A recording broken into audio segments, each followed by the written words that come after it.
Hello everyone, welcome to the third lab.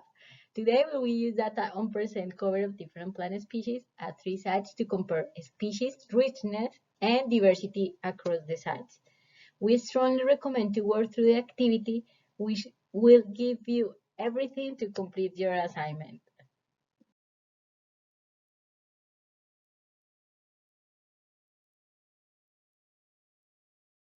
Before to start, I would like to remind you about the TA meeting during the lab 4. Each group will have a meeting with the TA during the lab section to discuss the project.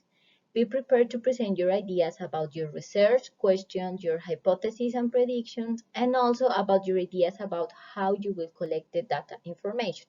This meeting is not for grades, but it will help you to have your ideas more clear and you will be able to make decisions about them.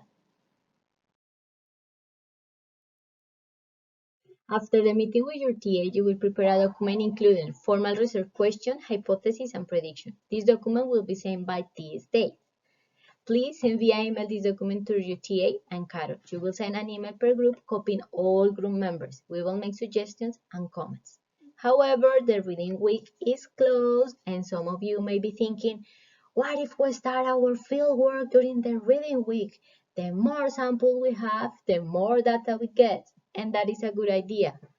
But if you are planning to start your field work during the reading week, you must get this document earlier. That means at least a couple of days before your field work begins. The purpose of this document is to have one more chance to get feedback on what exactly you are planning to measure. This document is not for grades, but it will help you to save time and be confident about your research, question, hypotheses, and data collection design. Thinking that way, this document will give you one last chance to get feedback on your plan.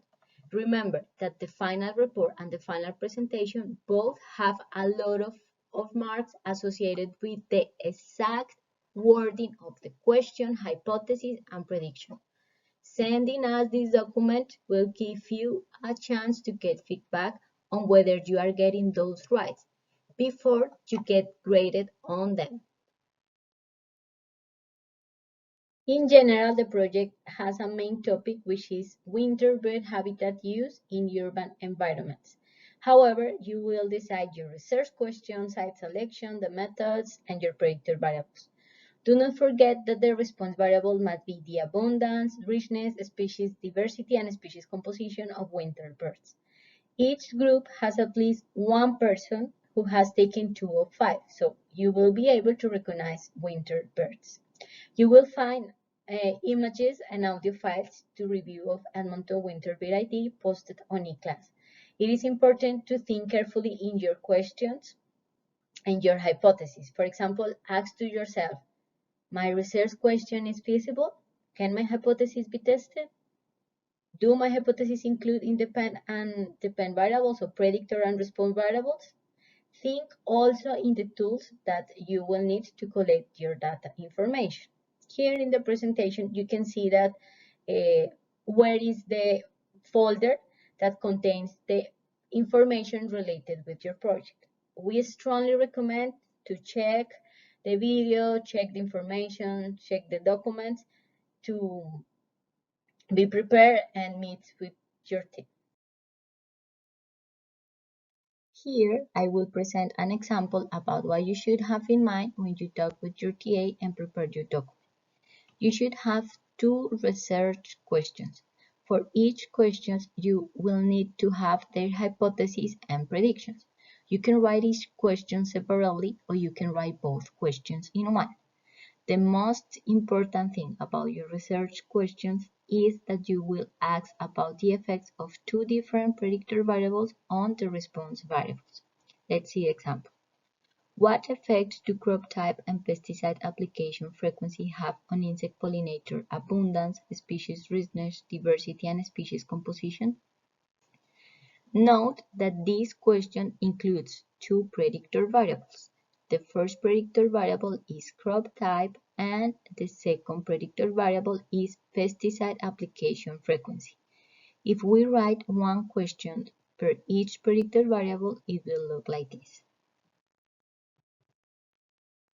So my first question will be, how does crop type affect insect pollinator abundance, species richness, diversity, and species composition? And my question 2 will be, how does pesticide application frequency affect insect pollinator abundance, species richness, diversity, and species composition? Note that question 1 has my first predictor variable, crop type, and my second question has my second predictor variable, which is pesticide application frequency. Now, since we have two questions, we need two sets of hypotheses and predictions. The first set for my first predictor variable, crop type, and the second set for my second predictor variable, pesticide application frequency. Here I am showing you an example of the hypothesis and predictions only for crop type, but you will need to write out your hypothesis and prediction for both predictor variables. In this example, the hypothesis for my first predictor variable, crop type, will be wheat fields will provide few floral resources for insect pollinators, because wheat has small, wine-pollinated flowers, whereas canola in bloom provides abundant floral resources for insects. So more individual and species of pollinating insects will be found in blooming canola than in wheat. And my prediction for my first predictor variable, that is crop type, will be pollinating insect abundance, species richness, and diversity will be higher in blooming canola fields than in wheat fields. Pollinator species composition will be different in wheat than in canola. Remember, a hypothesis is a testable guess about your research system. They talk about the effects of predictor variables on response variables. And predictions are the statistical patterns you think your data will show. Let's do a quick review about some important concepts. Here, in these communities, we got a bunch of bird species. We can count them all to find out the abundance. If we count them, we will see that there are 27 organisms. So that is the abundance, which is the total number of organisms in an area.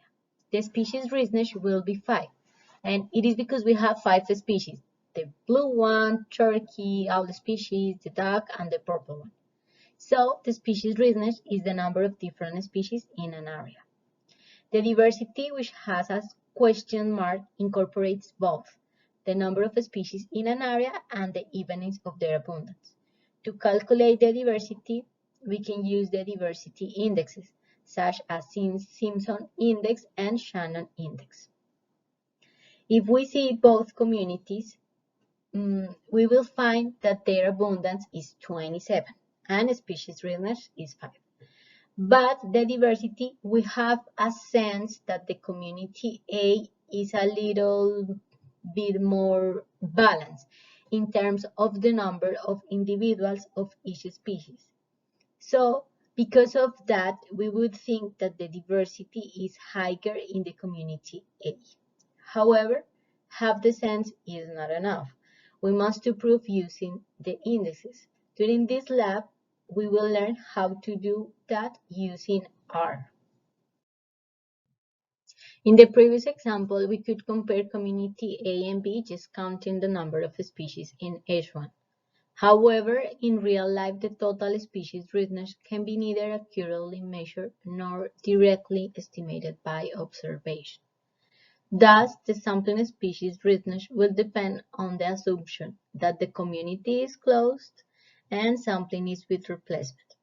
So we will find that there is a relationship between sample area and number of species, and between number of individuals and number of species. That means that the more individuals we sample, the more species we get. And our sample size should remain the same in different sites to avoid size bias. We need to compare species richness in samples with the same number of individuals.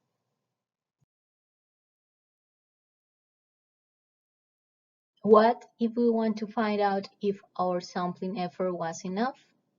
Suppose that you've had 8 samples of your project. Based on those samples, do you think that you've found all the bird species present? Suppose that you sampled in an area and found 20 individuals and 2 species of birds. Then you increase your sample to 100 individuals and found 10 species of birds. If you scale up to 1,000 individuals, you will get 200 species of birds.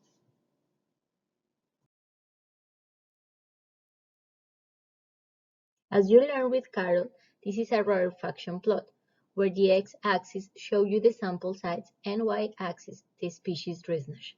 Note that as more individuals are collected, more species are found. No plateau means that the number of species will increase as sample size increase. So if we want to get an accurate estimate of the real number of species present at the sample site, we will need to do more sampling. Otherwise, if we have a horizontal asymptote, that means that the number of species in the sample site has covered on the real number of species, and you will not need to do more sampling. Finally, in this lab, we are going to learn how to calculate the species diversity of a sample using Shannon and Simpson indices in R. There are different formulations for these indices, but for this course, we are going to use Hill numbers. In general, the Hill numbers are effective numbers of species. They are comparable and can be interpreted as the number of equally abundant species necessary to produce the observed value of diversity. Now it's time to learn how to calculate Simpson and Shannon with their Hill numbers using R. Do not forget before to start, set your directory, load up your packages, and verify you have the right datasets to import into R. Also, give to your TA a like and have fun with R. Remember, practice, practice, and practice. See you the next time. Bye-bye.